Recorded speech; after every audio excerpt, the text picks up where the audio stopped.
大家可能不是这么了解，就是这个琼瑶姐啊，她是一个很勇敢，而且一个很干脆利落的人。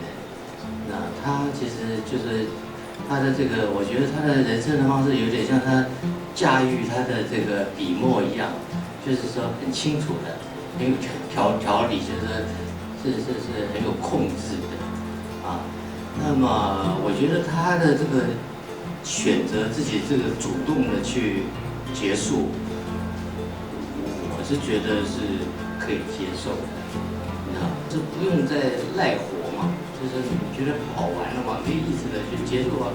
假设说我真的很重病啊，或者很不舒服啊，很痛苦了，那我可能会采取主动的方式。那当然现在是讲的挺生气的。